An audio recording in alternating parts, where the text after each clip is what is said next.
काशी हिंदू विश्वविद्यालय के प्रख्यात हृदय रोग चिकित्सक तथा चिकित्सा क्षेत्र में सुधार के लिए वर्षों से अनवरत लड़ते योद्धा, जिनकी लड़ाई के बाद सरकार को इस क्षेत्र में सुधार के लिए कई कदम उठाने पड़े। वाराणसी में काशी हिंदू विश्वविद्यालय को एम्स का दर्जा दिए जाने के पीछे भी डॉक्टर ओम शंकर की लंबी लड़ाई है। आज उन्होंने पत्रकार वार्ता कर काशी हिंदू विश्वविद्यालय के कुलपति पर कई गंभीर आरोप लगाए। उन्होंने पुलिस कमिश्नर को तहरीर देकर उनके विरुद्ध कार्रवाई की मांग की। डॉक्टर ओम शंकर ने हृदय रोग विभाग के चिकित्सक डॉक्टर धर्मेंद्र जैन पर भी मरीजों की जान से खिलवाड़ करने का आरोप लगाया। उन्होंने कहा कि जिन मरीजों को स्टंट की आवश्यकता नहीं है, उन्हें भी डॉक्टर धर्मेंद्र जैन स्टंट लगा रहे हैं, जिससे उनकी ज़िंदगी के साथ खिलवाड़ हो रहा है। आइए जानते हैं डॉक्टर ओम शंकर ने विस्तार से क्या कहा। डॉक्टर साहब, आज आपने प्रेस कॉन्फ्रेंस की है जी। तो ये किस विषय पे किया है आपने? आज का जो मुख्य मुद्दा है वो है कि पिछले 3 सालों में कुलपति सुधीर कुमार जैन साहब के द्वारा जो लगातार विश्वविद्यालय के अंदर भ्रष्टाचार फैलाए गए और मेरे बार बार लिखने के बाद भी उस पर कोई कार्रवाई नहीं की गई, तो मेरे पास कोई विकल्प नहीं बचा सिवाय इसके कि मैं कानूनी रास्ता अख्तियार करूं। और मैंने कानूनी रास्ता के तौर पर विश्वविद्यालय के कुलपति और उनके भ्रष्टाचार में सहायक डॉक्टर धर्मेंद्र जैन, डॉक्टर के गुप्ता और एस राजू जैसे भ्रष्ट अधिकारियों के विरुद्ध तहरीर दी है, एफआईआर दर्ज करने के लिए कमिश्नर साहब वाराणसी को। और ये जो पत्रक मैंने भेजे हैं उसको डाक से भेजे हैं। ये डाक के प्रूफ हैं जो आप देख सकते हैं। और इसमें मुख्य जो मांगे की गई है कि जो कुलपति महोदय हैं उन्होंने जो चाहे वो वित्तीय भ्रष्टाचार किया हो, चाहे वो भ्रष्टाचारियों का संरक्षण किया हो, या फिर आईओई ग्रांट जो कि 1000 करोड़ का विश्वविद्यालय को दिया गया था, उसमें अनियमितता करके उन्होंने अपने लोगों को इंस्टीट्यूट 15 और विजिटर्स के आदेशों की अवहेलना करके जो नियुक्तियां की हैं व्यक्तिगत लाभ के लिए, उस पर आपराधिक मुकदमे दर्ज किए जाएं और उसकी जांच की जाए। उसके बाद हृदय रोग विभाग में डॉक्टर धर्मेंद्र जैन के विभागाध्यक्ष रहते हुए जो 2.56 करोड़ जो सामानों की खरीद हुई थी, जिसमें कि उपकरणों के दामों को बढ़ा चढ़ाकर बताया गया था, मार्केट रेट से 2-3 गुने ज़्यादा दरों पर खरीद की गई थी, और जिसके जांच के लिए शुरुआत में कुलपति जी ने खुद आदेश पारित किए थे और जांच समिति ने जिसमें पाया था कि घोर अनियमितताएं हुई है, लेकिन उसके विरुद्ध कोई कार्रवाई नहीं। कार्रवाई को तो छोड़िए, उल्टे कुलपति महोदय ने वेंडर्स के विरुद्ध उनको ब्लैक लिस्टेड करना चाहिए थी, कंपनी को वेंडर्स से पैसे की वसूली करनी चाहिए थी। वो सब करने के विरुद्ध बदले इन्होंने वेंडर्स को इन्फ्लेटेड रेट पर, जो मार्केट रेट से कई गुना ज़्यादा थे, उनको भुगतान करने के अपने पद को दुरुपयोग करते भुगतान कर दिया, जो कि उनके वित्तीय भ्रष्टाचार में सीधे रूप से शामिल होने का संकेत है और जिस पर घोर मतलब सघन जांच की आवश्यकता है, जिसमें कुलपति जी सीधे वित्तीय भ्रष्टाचार में पाए जाएंगे। और जो धर्मेंद्र जैन साहब थे जिन्होंने ये खरीद की थी नियमों की अनदेखी करके वेंडर्स के साथ मिलकर, और डीआर डेवलपमेंट तब के थे, तब उनके साथ मिलकर उन सब की जांच करनी चाहिए और आर्थिक भ्रष्टाचार को स्थापित करने की जरूरत है, जिसमें ईडी, सीबीआई या जो भी अप्रोप्रिएट अथॉरिटी है उसको लगाया जाना चाहिए और एफआईआर दर्ज करनी चाहिए। सबसे पहले मैंने तहरीर दी है कि एफआईआर दर्ज किया जाए। एफआईआर दर्ज करके जब जांच होगी तो आपको सैकड़ों करोड़ के भ्रष्टाचार जो अस्पताल के अंदर कायाकल्प योजना में दुरुपयोग किए हो मार्बल्स के ऊपर टाइल्स लगाने के लिए, चाहे अपने लोगों को उन्होंने CCI लैब को निजी तौर पर सौंप कर करोड़ों का फायदा लिया है। इस तरह के सीधे सीधे आर्थिक भ्रष्टाचार में जो उनकी संलिप्तता है उसकी जांच करके और जो अनियमितताएं हैं उसके उद्देश्य क्या है, आरक्षण जो बनारस हिंदू यूनिवर्सिटी में जिनको मिलना चाहिए था उनको नहीं दिया है, जाति आधार पर भेदभाव फैलाया है, उनके बाद जो यूनिवर्सिटी रोस्टर रिजर्वेशन रोस्टर लागू करना था वो नहीं किया है, उसके विरुद्ध कार्रवाई करनी चाहिए। और डॉक्टर धर्मेंद्र जैन जो आप देखेंगे लगातार भ्रष्टाचार में हर जगह अगर एक नाम बार बार आता है तो कुलपति Sudhir Kumar Jain and doctor Dharmendra Jain and professor के गुप्ता मेडिकल सुप्रेंट। धर्मेंद्र जैन साहब जो हैं ये क्या करते हैं, जो मरीज हैं इन पैसे की भूख इनकी इस कदर बढ़ गई है पागलपन कि नॉर्मल इंसान को छले लगा देते हैं। और ये मैं नहीं कह रहा हूँ, ये साक्ष्य कर रहे हैं जो कि हमारे पास है।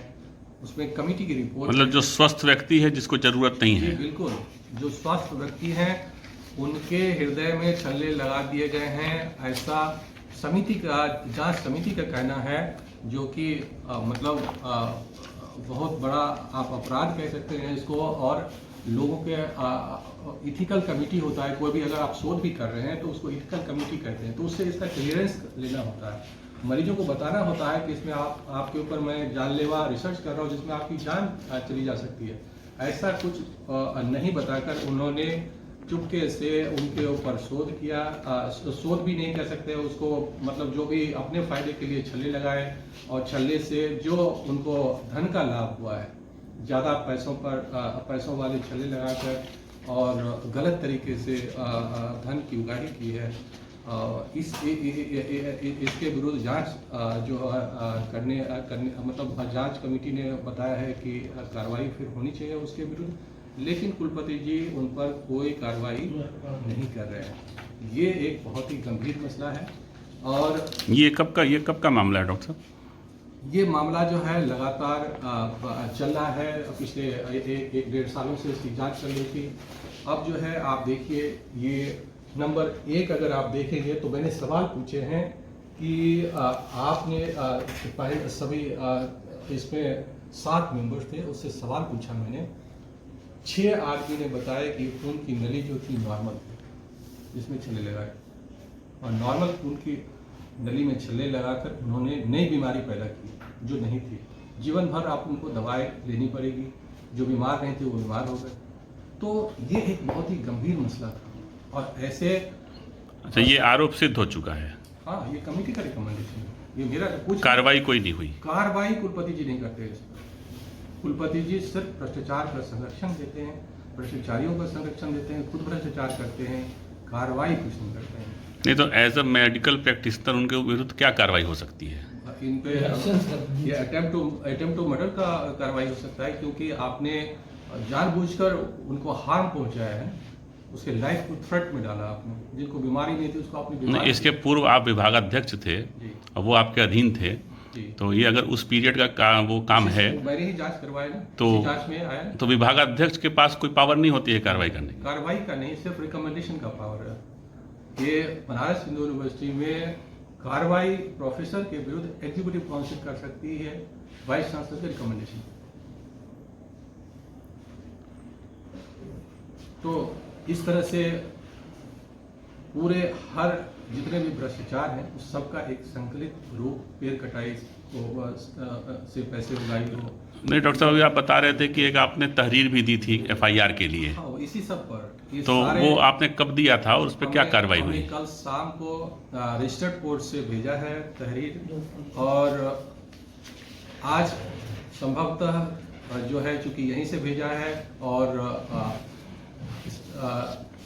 हमने रजिस्टर्ड पोस्ट से भेजा है, तो आज शायद यहाँ के कमिश्नर साहब को ये मिल जाएगा, और ये उसका प्रूफ है जो मैंने भेजा है। अब कमिश्नर साहब से उनका बयान लिया जाना चाहिए इस पर कि वो इस संबंध में क्या कार्रवाई करें। अच्छा डॉक्टर साहब, कुलपति जी बहुत कम दिनों के मेहमान हैं और आपने इतने बड़े आरोप लगाए हैं, जो कि आपने राष्ट्रपति को भी भेजा है और यहाँ FIR के भी लिए दिया है। तो क्या लगता है आपको कि अब आगे इन तरह की चीज़ें नए कुलपति के आने के बाद क्या हो सकता है? इससे दो फायदा हो सकता है। इससे आरोप नहीं है, मेरे पास जो फैक्ट हैं उस फैक्ट को मैंने सामने रखा है और पुलिस के जांच अन्वेषण के लिए हमने कहा है उसमें एफआईआर दर्ज करके, और वो फैक्ट को सामने इंटरप्रेट करे कि मेरा कहना सही है कि नहीं है, वो व्यक्ति गलत थे कि नहीं थे, और जितने भी चीज़ें हैं सब समितियों के रिकमेंडेशन है, उसी का सार बता रहा हूं। इसमें मेरा अपना जोड़ा हुआ एक शब्द भी नहीं है। डॉक्टर साहब, जैसे अगर जाते कुलपति साहब को, अगर जैसा आप कह रहे हैं लेकिन वो नहीं मान रहे कि मैं जा रहा हूँ, वो कॉन्फिडेंट है कि मुझे एक और टर्म मिलेगा, क्या कॉन्फिडेंस का उनका जरिया है ये नहीं मुझे मालूम, लेकिन उनके इस ओवर कॉन्फिडेंस के पीछे जो भी रीज़न रहा हो, तो पहले तो जो भी वैधानिक लोग बैठे हुए हैं उनके सामने उनके भ्रष्टाचार का पोल खोलना जरूरी था, जो कि एक विसिल ब्लोअर का काम होता है। मैं एज ए विसिल ब्लोअर उनके सारे भ्रष्टाचार को पूरे प्रधानमंत्री जी से, राष्ट्रपति से लेकर सब सारे देश में सब कुछ सामने, आम जनता के सामने लाना चाहता था, ताकि ऐसे व्यक्ति फिर से महामना की बगिया को लूटने के लिए अगले कार्यकाल के लिए नामित ना हो। दूसरी बात, जो अगले व्यक्ति नामित हो वो व्यक्ति ईमानदार हो, ना कि भ्रष्ट हो, तो उसकी अच्छी से जांच की जाए और उनकी नियुक्तियों के बाद यहाँ पर उनके ब्रेक को मजबूत किया जाए। वो ब्रेक क्या है? नियुक्ति करने के 1 महीने के अंदर ही वो एग्जीक्यूटिव काउंसिल का गठन करे, यहाँ पे छात्र, कर्मचारी और शिक्षक संघ की बहाली करे, यहाँ पर अस्पताल को चलाने के लिए एक नियमित मेडिकल सुपरिटेंडेंट की नियुक्ति हो, विश्वविद्यालय को चलाने के लिए एक नियमित रजिस्ट्रार की नियुक्ति हो, क्योंकि अस्थायी नियुक्तियां जो है उसके लगाम कुलपति के अधीन होता है और कुलपति जी उनसे जो चाहते हैं वो करवाते हैं, अपने मनमाने भ्रष्ट काम करवाते हैं और सब भ्रष्टाचार का एक गठबंधन बनाकर विश्वविद्यालय की गरिमा को नष्ट पहुंचाते हैं और शिक्षक, छात्र और इस जो विश्वविद्यालय है उसको नुकसान पहुंचाते हैं।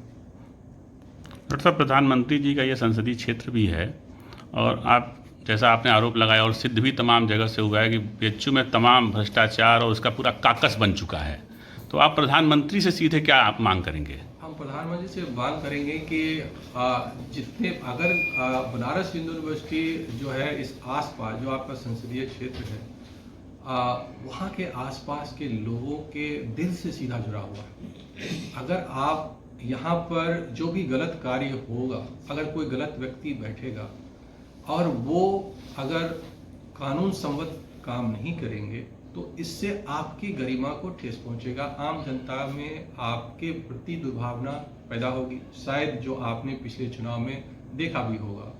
तो मेरा निवेदन यही है कि इनके कार्यकाल खत्म होते ही नए रेगुलर कुलपति का, जो अभी के रेक्टर हैं उसको चार्ज नहीं दिया जाए, नए कुलपति की नियुक्ति की जाए, अस्थायी कुलपति की, ईमानदार व्यक्ति के कुलपति के तौर पर नियुक्ति की जाए और वो सही तरीके से काम करे, जल्द से जल्द उसकी नियुक्ति की जाए, ये है। दूसरी बात, हमेशा जो कानून सम्मत काम से अलग कोई इतर काम होता है, अगर कोई व्यक्ति कंप्लेन करते हैं उसके विरुद्ध जांच कमेटी तुरंत बैठी जाए और ईमानदार जांच करके उसको सजा दी जाए।